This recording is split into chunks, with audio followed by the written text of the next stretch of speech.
Welcome to the John and Heidi Show podcast. John and Heidi. Here's John and Heidi. Thank you for listening to the John and Heidi Show on a Friday. Hey, baby, how you doing? Hey, I'm good. How are you? Oh, fantastic. I'm excited. It's Friday. Got a fun guest coming up today, too. Tim Dorsey. He is the author of a book called Clownfish Blues. And I gave this book to you because I said I think that you would like that. Have you had a chance to read it yet?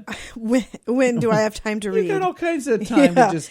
I would love to. It's sitting on my It looks good, doesn't it? bedside table, but I have not had time to read anything. Does it look good? Have you? It looks very good. I thought it did too. You're into that kind of thing. I'm Yes. not a novel reader. I like reading, like true story kind of stuff and like self-help kind of stuff, and I don't know. Mm-hmm. I'm a weirdo. Hey, did you know that of the first 23 NASA astronauts, 21 of them were firstborn children? 21 out of 23 of the first 23 NASA astronauts were firstborn in their family. They're the oldest child. I think that's fascinating. I wonder why that would be. Just kind of a weird coincidence, you think? I think it's probably just a coincidence. Oh, there you go. I don't think there's any point in reading too much into any of that. I just think maybe it's like a certain character trait of that oldest child. Heidi, who happens to be the oldest child. I've never wanted to go to space, so it has sure? nothing to do with that. Pow, to the moon, Heidi. And the average amount of time spent kissing a person in a lifetime, 20,160 minutes. You and I better get to work on some smooching. We are way behind. That's how many? 20,160 minutes. That's the average amount of time spent kissing. Alrighty. So we're going to make up for some lost time. Stick around. We got more fun stuff on the way. John and Heidi. Today is a special day, Heidi. Do you know what today is? What is today, John? I thought you'd never ask. It's Friday, February the 10th. Today is Plimsoll Day. What is Plimsoll? Oh, it's that thing. It's, I don't know. What do you think it is? Let's just make up something. It's the name for the webbing between the toes of a turkey's foot. I have no idea. I have no clue. That's probably not what it is. And if it is, I was really lucky at guessing that. Also, it's all the news that's fit to print day today. So those are the two things. That's it, huh? Nah, that's it. Nothing else. So if you were looking for a day to make some special thing, this would be a good one. That would be a good one, because it there's something really fun. nothing today. Like, I'm going to make up my own. Today is Drink Coffee with Your Other Hand Day. So if you're drinking coffee, drink it with your other hand today. Well, you should drink it with your mouth, but use your other hand to elevate it to the mouth. If you're drinking coffee with your hand, there's something weird going on. All right. Thanks for listening to the John and Heidi Show. John and Heidi.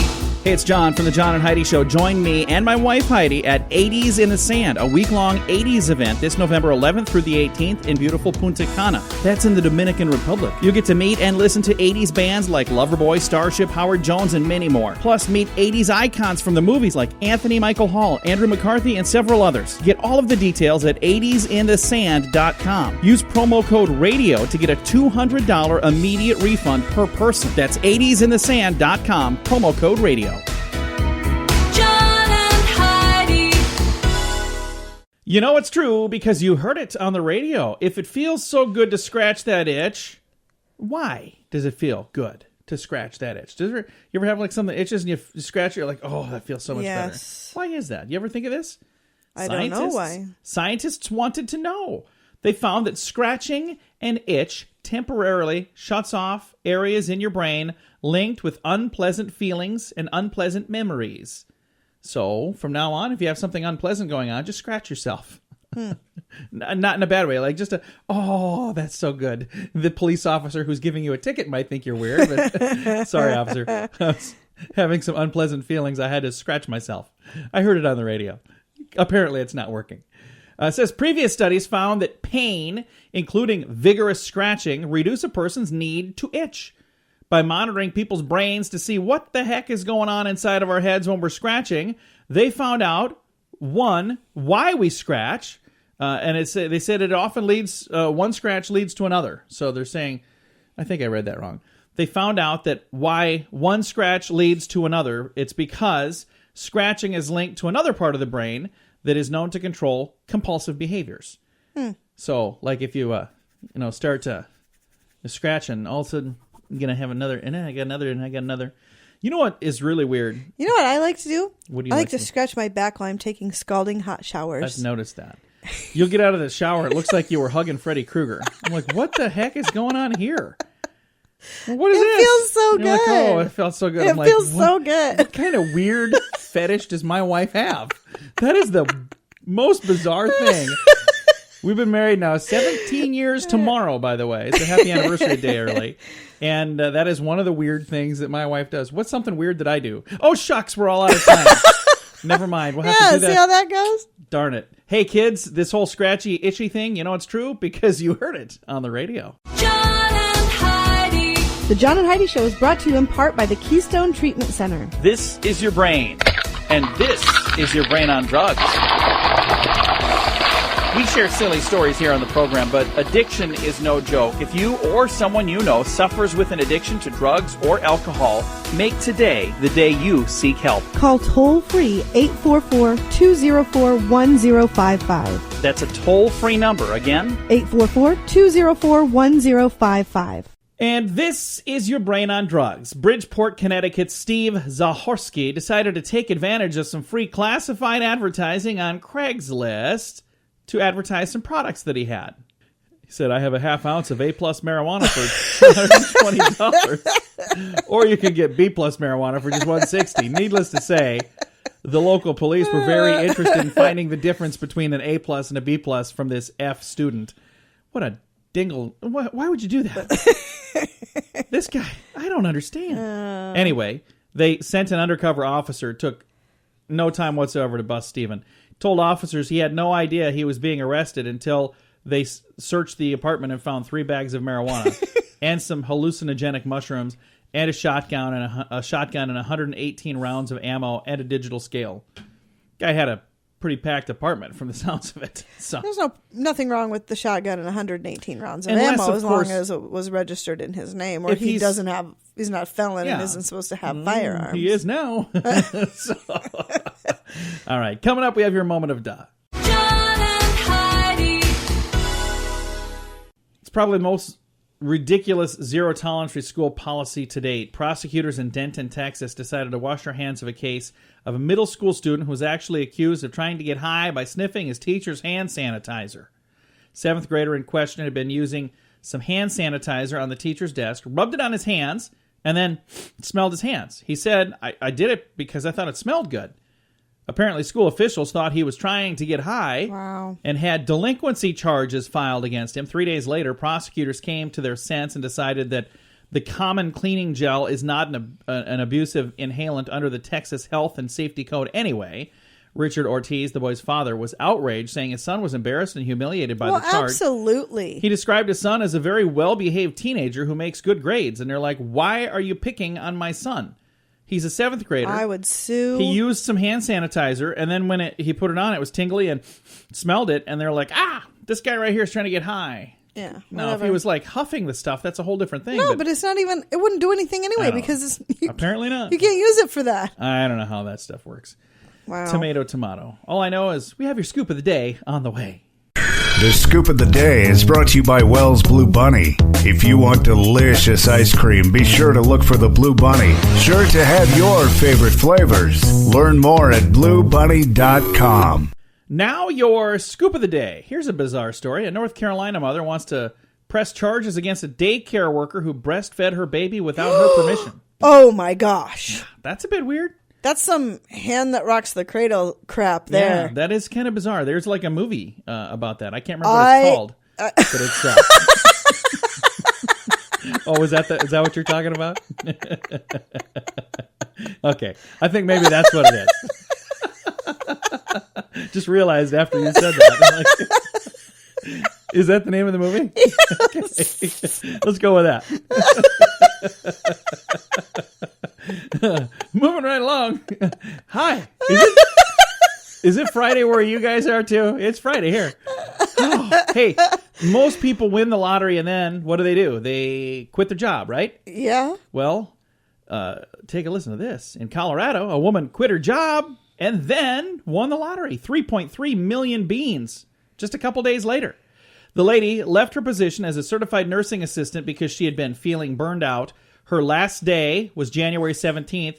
She didn't have another job lined up, but 11 days later, she won $3.3 million in the lottery. That is amazing. She's like, you know what? Never mind. I'm gonna kind of take some time off now. I'm not gonna go looking for another job. That's awesome. Good for her. That's awesome. Soldiers in Belarus. Where's Belarus? Have you ever been there? No clue. I've not. It says here they're ordered to take up ballet as a way to improve devotion and discipline. The Belarusian military officials, however you say that, claim the discipline involved in learning dance moves is very similar to the fundamentals needed for military success. So they're like, hey, if we can't get these soldiers to prance around like ballerinas, maybe they're just not soldiers. I would agree with that. They do that with football, too. Yeah. So I agree with that. Lauby lives in New York City and is famous for giving hugs. Lauby, by the way, is a 5-year-old golden retriever. She likes to hang out on street corners near her owner's home and give out free hugs to stressed New Yorkers. So how does a dog give hugs? Our dogs don't give hugs. Our dogs snuggle once in a while. Our dogs do. They do in their own way. They're not hugs. They like to stare at you, especially if you're eating. They really like to stare at you then. Mandy's really gotten into staring lately. Our dog, yeah. And the funny thing is, she's got kind of a creepy look on her face now. It's like, the whole time I'm looking at her, I look down, our dog is staring at me, and in my mind, I'm thinking what's going on in her mind is, I'm going to kill you while you're sleeping tonight. Because that's kind of what the look. Like. Yeah. I'm like, what is she'll just wrong sit there and just stare from across the room. She sure. never used to do that. Yeah, I don't know. Apparently, our dog is weird. I don't know. Pittsburgh police have charged a man with drunken driving and fighting with officers who allegedly found him semi-conscious behind the wheel of a car wearing pink lingerie. Well, there you go. Police say they found an open bottle of whiskey and 2 guns in the car. Queen Elizabeth just came... What is... Oh, that's a different story. Never mind. That's how she fit into this. That's one heck of a party. So let's finish that story. Police say they found an open bottle of whiskey and 2 guns in the car. Did I mention he was wearing pink lingerie? That's all. All right. All right. Now, Queen Elizabeth. She just became the first British monarch to reign for 65 years. So the first time in the history of England that there's been a leader for that long. 65 years she's been queen. Huh. That is kind of crazy. Do you suppose she ever lays in bed and pulls the covers up to her neck and says, "Look, Philip, I'm a stamp." And that is from? Is that from anything? No. No. I thought that was from a movie or something. Do you think she does, though? No. I would. Why would if you I was do on that? a stamp, I would do that. If you're on a stamp, be looking for the John and Heidi stamps at wherever. Probably I don't know. Can we move on? Yes. Okay. I think we should just wrap things up right now. This may have been the worst break we've ever done in the history of this program. Oh no, that's a big. That's a big order. I'm just saying, for me personally, I feel like everybody deserves a refund. So thank you for listening, and I promise we'll get it better next time. Thanks for listening to the John and Heidi Show. John and Heidi. Radio advertising works. When it's done right, it works even better. There are many things you can do to get a better response, and shouting sale really isn't the best thing, believe it or not. Did you know that when you put words to music, they're 9 times more memorable? If you're trying to get people to remember your company, consider a jingle. We work with one of the very best jingle companies in the business, and we'd love to use music to help you grow your company. Learn more and hear examples at RadioReallyWorks.com. That's RadioReallyWorks.com. And joining us on the line right now, we've got a special guest, Tim Dorsey. He is the author of Clownfish Blues, and it's a novel out. He's a New York Times best-selling author, and he's on the line with us now. Mr. Dorsey, how are you? Hi, I'm doing great. Thanks for having me. Well, we appreciate you taking the time to chat with us here. Now, which book is this for you? Which number is this? How many books have you put out before this little fella? This one is number 20. Nice round number. Number 20. So how does it feel to have 20 books out there with your name on them? That's got to be kind of cool. I feel old. It's very cool. I mean, you're right the first one, and you don't even look down the line remotely this far. And I just feel blessed that I've been able to keep it going, and the readers are laughing along with them, and everything's going well. Now, if you had the opportunity to talk to a young Tim Dorsey that was just getting started writing books, is there any advice that you'd give that young man that you'd say, hey, you should do this instead of that? I would say read your head off. Find all the books that are the style or the type that you want to write, and just read them like crazy, and that'll inspire you to write. Very nice. That is good advice. And readers, it's fun because if you're going to be a writer, you have to be a reader. I mean, you just have to be. Right. I mean, you can work on the craft and, take classes or whatever, but you'll really learn it if you can see, how the masters do it. Fantastic. Now, the book Clownfish Blues, this is kind of part of a bigger series. What would you refer to that series as? It's got kind of the same character in all of them. Yes, each title is a separate story, so you can read each one as a standalone. But I do have 2 recurring main characters, and then I have kind of a larger ensemble cast where different people come in and out of different books. So let's talk about Clownfish Blues. It's a novel by Tim Dorsey, best-selling author, who we're talking to right now. Let's talk about this book. What is kind of the premise of the book Clownfish Blues? Well, behind all the books, and this one as well, the backdrop and the main theme is how crazy life is in Florida. And I rip a whole bunch of things from the headlines, and I have my characters just, roaming through Florida. They travel around, and you get a sense of how crazy it is down here. The plot that it focuses on in this one, the thread that runs through all of that nuttiness, is the Florida lottery. And as a reporter and editor at the Tampa Tribune, I saw a lot of different stories about all different aspects of the lottery, and and some things people wouldn't realize. Like, some people use it for money laundering, other people use it to different generic convenience stores, we'll put it that way, scam people out of tickets by reading them wrong. And so I have all of those things happening while a certain jackpot is just growing and growing, and the fever in the public increases along with it. That's awesome. Now, one of the things I read is before you go out on your national book signing tour, you do about a 3-week tour right in the state of Florida, driving from place to place, and it says that you get a chance to kind of see a lot of things on those stops that inspire the books. That's got to be kind of a cool thing as you're sitting out maybe at a restaurant and you're witnessing how people are responding and reacting to each other, and to be able to take that and say, I'm going to utilize something like that in my book. What would you say is one of the most interesting things you've witnessed that you've had a chance to pull into the pages of one of your books? Well, after a book signing, I went to my motel, and after going inside and bring my luggage in, I walked back out, and I walked right into the TV show Cops. Oh, wow. And that's not a joke. I mean, literally a SWAT team had assembled next to my room, and as soon as I walked out of the room, they ran behind me down the sidewalk, and then in front of me, the TV people from Cops came running toward me, and I jumped out of the way, and that was an interesting afternoon, evening. That does sound like it would be. That's kind of crazy. Now, I'm reading here also that you kind of got your start in a small town just north of Miami as a newspaper, working at a newspaper there, an editor of your student newspaper, and then you were a police and court reporter for a little newspaper in Alabama.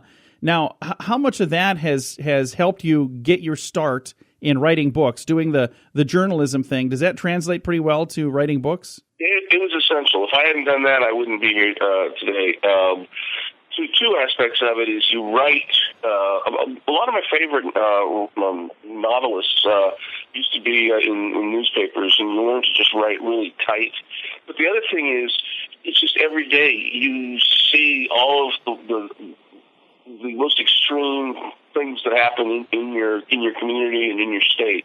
So I built up a large reservoir of knowledge of how these criminals tick, and just a lot of great anecdotes that I can fictionalize and put in the books. I remember visiting with another author that had a background in the newspaper industry, and one of the things that they pointed out, they said, it really helps you learn to hit a deadline as well. And I suppose that would probably be important as you're putting out your 20th book right now. Deadlines matter, don't they, as a writer? Yeah, it's funny because my editor, after several years, and you have several deadlines a year, and I would turn the stuff in, and then I'd make deadline or be ahead of deadline, and finally he just said, "You're on time again," and I go, "Yeah," and he goes, "Well, you made deadline," and I go, "You're supposed to, because authors headlines. And I go, well, I do. And he goes, well, thank you. So apparently, it might be something that's just germane to people with newspaper backgrounds. Well, again, on the phone right now, we have New York Times best-selling author Tim Dorsey. His new book is called Clownfish Blues. It's a novel. Now, to kind of crack open the pages of this book once again, we know that it's set in Florida. We know some of the main characters. But if you were going to give us a little synopsis of, here's the trailer, if you will, on what happens in this book, how would you sum this one up? Let me put it this way. It hurdles toward a Quentin Tarantino-like ending. It's one of the most controlled, chaotic endings you'll read possibly in a book, for good or ill. I'm not saying I did a great job. I'm just saying it's there. Would you like to see some of your books turned into movies? Are there some things that you'd say, hey, this would be a phenomenal movie series? Would that be something that you'd enjoy seeing someday? Oh, who wouldn't? I mean, that would be fantastic. I write very visually. I mean, I visualize what I'm putting down when I'm typing it out. So I kind of have a cinematic influence as I go through and put these things together. Well, I appreciate you taking the time to chat with us. I know right now you've got a lot of folks who want to be chatting with you because you've got this new book out, so I appreciate you taking the amount of time that you did to visit with us here today. Thank you. And if anybody wants any more details, TimDorsey.com. It's all there. Fantastic. Again, New York Times best-selling author Tim Dorsey and his new book, Clownfish Blues. It's a novel. It's available right now. More detail on him and on all of his books. This is number 20, folks. You can get all the details at TimDorsey.com. Thank you for listening to The John and Heidi Show. John and Heidi. Are you looking for senior care for your mom or dad, but don't know where to start? No one knows your loved ones better than you do, and no one knows senior living better than A Place for Mom. They've helped thousands of families find the right place for their loved ones. The Senior Living Advisors at A Place for Mom partner with thousands of families every month, listening and offering local knowledge and advice to help find the best senior living communities across the country. Call 1-800-471-5173. That's 1-800-471-5173. John and Heidi. Fun fact for you, Heidi. What's that, John? About 215 pairs of jeans can be made from a single bale of cotton. Oh. One bale. How big is that I don't bale? know what a bale looks like. I've never seen a bale of cotton. It must be a lot bigger than I thought, because 215 pairs of jeans can be made from one bale. Fun fact for you, Heidi. What's that, John? Unattractophobia is the fear of ugliness. Unattractophobia. That's kind of what I would have guessed that would be. Unattractophobia. I don't know. Fun fact for you, Heidi. What's that, John? Sir Ernest Shackleton's newspaper ad for his 1914 expedition read as such: men wanted for hazardous journey, small wages, bitter cold, long months of darkness, constant danger, safe return doubtful, honor and recognition in case of success. And he actually had people who said, yeah, I'll do that. No thanks. Can you imagine that? Safe return doubtful. Yeah, sign me up. And our final fun fact for you, Heidi. What's that, John? In Monopoly, there's a character that's behind bars. Guess what his name is? What? Jake the Jailbird. Yeah, he's got a name. Jake the Jailbird. That's the Monopoly dude behind bars. I did not know that. I didn't know he had a name. Couple of fun facts for you on a Friday. John and Heidi. This is Richard Lustig, the world's first and only 7-time lottery game grand prize winner. Since I endorsed Lottolicious, I have won something every single draw. They do all the work. You don't have to worry about running to the store to buy your tickets. They take care of all that. So if you're looking for the best way to play the lottery, to give yourself the best chance of winning, go to RadioLottoPool.com and join today. Again, that website is RadioLottoPool.com. John and Heidi. Thanks for listening to the John and Heidi Show on a Friday. A survey from a greeting card company finds that while many women enjoy shopping for the romantic cards, men like it about as much as they like heartburn. Probably even less, honestly. Some 900 million cards are purchased annually this time of year for this thing called Valentine's Day. 85% of said cards are purchased by women. Survey from card maker American Greeting Corp of Cleveland found that Men and women buy very different kinds of cards and for very different reasons. Men often saw card shopping as a, quote, ordeal, end quote, which they do mostly because their wives or girlfriends expect to receive the card. That's what the survey found. I'm not saying, from personal experience or anything, because I love getting you cards, Heidi. I don't expect cards. I really don't care to receive Do cards. I ever let you down? I didn't expect Almost one, always. and you didn't give me one. The company also found women seem to enjoy sending and receiving I like sending the more cards. romantic and more traditional cards with hearts and flowers and rhymed verses. Men You prefer, like to rhyme. I do. You're the one that rhymes. I do. I like to write my own rhymes, though. I mean, I can bust out a pretty good rhyme from time to time. Men prefer cards that are short and to the point. That's because they didn't take much time to read it. They're like, yeah, that looks good. It says here that men prefer cards that are short and to the point. Men and women were able to agree on one thing, though. They both like cards that were funny. Oh, Yeah, so they There like you go. humorous cards. I was going to say cheap. Like your 10-speed bluegill, or what was your thing? 10-speed carp. 10-speed carp. Yeah. And that was a card that you and your brother got for each other, or what was the That story I on that? bought for my brother every year for like Did 10 you just years buy a in whole bunch row. at a time, or do you consider No, that I they kept were... buying them, and then now they don't make them anymore. I can't find them anymore. Wouldn't I've even you- looked online. Wouldn't you have been happy if you would have found some 10-speed carp I and would have stocked been up? thrilled. So if somebody has some 10-speed carp cards, Yes, please connect let me us know. through our Facebook page. Reach out and let Heidi know I will where she buy can get them. that. She'll take them off your hands. All right, a couple of fun things to chat about on the way. No, it was On a the- 5-speed carp. Was it a 5? Oh, see? Yeah. If you got a 10-speed, It just had don't be a calling us. The only 5 picture of a speeds. carp on the front, and it had like the 5-speed, like Gear. the gear shift thing, the symbol on the front, and then on the inside just said, "I bet you didn't expect to receive a 5-speed carp for your birthday." I don't know why I thought that was so funny, but I bought it every year. years. All right, thanks for listening to the John and Heidi Show. John and Heidi.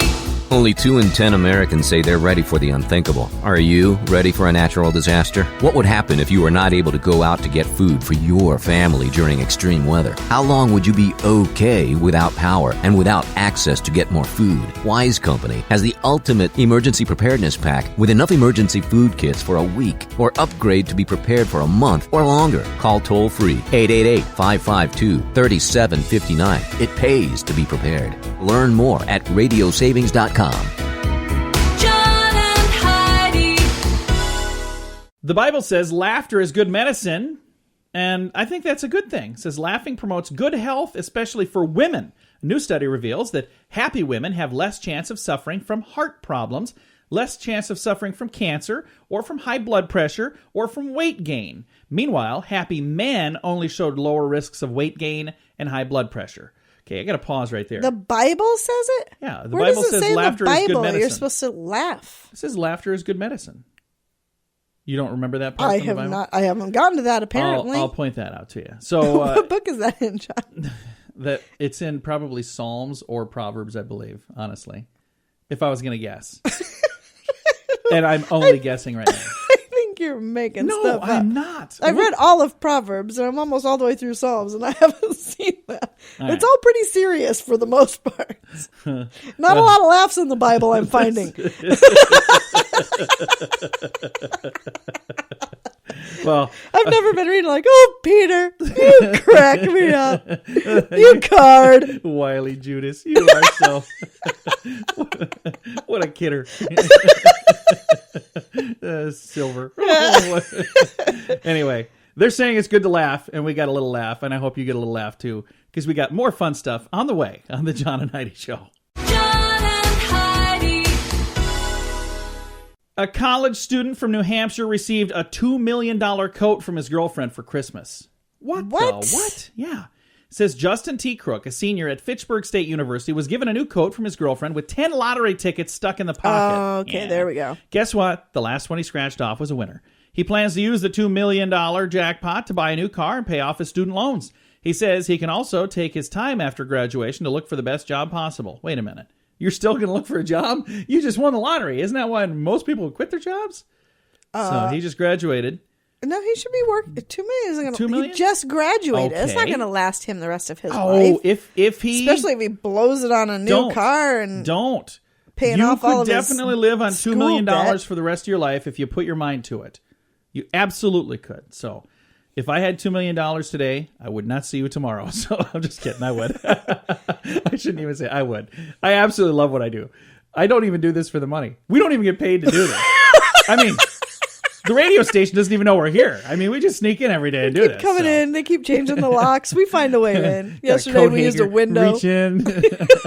Anyway, the gift that keeps on giving. That is pretty darn cool. Thanks for listening. We're going to talk about honesty in advertising on the way. John and Heidi. Do you shop online? Do you like to save money? Save money with Honey. Let me explain. Honey is a really smart tool that's free to use. I'm not really an online shopper. I get as many things locally as possible, but there are some things you can only buy online. So when I heard about Honey, I thought, what the heck? It's free. I'll give it a shot. The very first time I used it was for a domain name. It's usually $12.99. Honey searched the internet and found me a discount code, so I bought it from the same exact website for just 99 cents. So I saved $12. It's absolutely free, so what do you have to lose? Check it out at SaveMoneyWithHoney.com. John and Heidi. I think this is absolutely brilliant. In Essex, a school there is being brutally honest when their recruitment ads are being put together. Have we talked about this? Yes. Have we really? Yes. You're over there shaking your head yes, like we've already talked about. Yes, we I have. do not remember this. Okay. I have a unique memory Then maybe the issue. listeners don't remember it either. I have a unique memory issue where I don't remember what I said 10 minutes later. And Essex, if it's something I know about, I remember it. But stuff I read, I don't remember all this stuff. Okay. How do you retain Well, all of clearly you can. this? You must retain everything I say because you remember a lot better than I do. Well, an Essex school, which is using brutal honesty in their job advertising, says the approach is paying off. West Thurrock County Primary School ran an ad headline that says, "Special measures, no head teacher, ugly building, you'll love it." So let me go through and explain this. Special measures in their area is official jargon for it's a failing school. So, meaning the school is not good. Normal advertising tries to make schools sound attractive, and that's failed. But the new ad has attracted 7 candidates already. They're competing for 4 different open positions. So there's 7 people now vying for 4 positions. According to the acting head teacher, Tracy Thornton, they believed it would attract the kind of people who would want to work there because they would actually have a good sense of humor and they would realize that there is a challenge ahead. So I think that's a cool idea. Mm-hmm. So next time we have an opening here at the station, we're going to have to be brutally honest. Have to put up with John and Heidi. That's about it. Must have a good sense of humor. And have to put up Don't with John and disagree with Heidi. Oh, we're pretty darn easy to work with. I think that's really cool, though. Honesty in advertising. Guess what we have coming up? What's Good that? news. We have good news. Yeah, we always good. wrap up with good news, and that's on the way. John and Heidi. This portion of the John and Heidi Show is brought to you by the John and Heidi Show. That sounds kind of funny, but it's true. Go to your local radio station and ask them to start carrying the John and Heidi Show. Here's the best part. They can carry the show for free. They play a couple commercials, but it doesn't cost them anything every month. So if you know a radio station that could use a little bit of help, send them our way. Send them to johnandheidishow.com. Again, johnandheidishow.com. We would love to do a radio program in your community. Then you could listen to the podcast and listen to us on the radio. John and Heidi. Thanks for listening on a Friday. We always try to wrap things up around here with some good news, and I think this is really kind of cool. Workers in Dublin, Ireland have found what they believe to be a time capsule buried 200 years ago. Oh. They were just dinking around, excavating, working on a site in Dublin. Didn't even know it was there, but they hit a mysterious stone and metal box. Archaeologists believe it is a time capsule from 200 years ago. Did they open it? Now, it says here the sealed container was discovered at a central Dublin site where a monument to English naval hero Horatio Nelson once stood. Pat Wallace, director of Ireland's National Museum, said the box, measuring around 2.5 feet by 1.5 feet, probably contained artifacts of the era, like coins and newspapers. It's very exciting to find something that was historically tucked away, he told Reuters.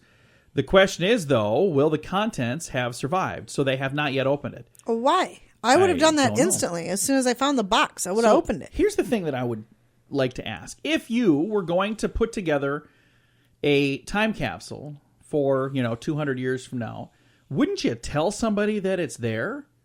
I mean, how is it they just stumble across this and nobody knew it was there? They probably did, but the people who knew about it are dead. Okay, but 200 years ago, of course they're dead, but wouldn't you think that they would say, oh, by the way, there's a time capsule over there, or tell somebody so when I die, they know? It depends on who buried the time capsule. Some nut job from next door. You're not going to mention. You'll forget all about that in a week. And yeah, this is the guy that can't remember the story that he read last. And they're going to put you in charge, telling somebody about the time capsule. Hey, by the way, be sure to tell everybody there's a time capsule. Okay, what was that he was talking about again? Something about time. They could have dug it up a week later, and you would have been like, Well, "Hey, there's a time capsule there." What's going on over there? What is that? That's a tiny coffin. It's not a coffin. It's a time capsule. You put it here last week.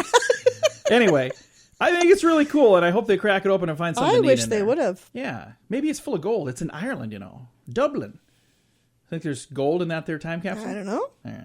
Let's go check it out. Time to say goodbye, Heidi. Goodbye, Heidi. Goodbye, everybody. Have a great weekend. Thanks for listening to the John and Heidi Show.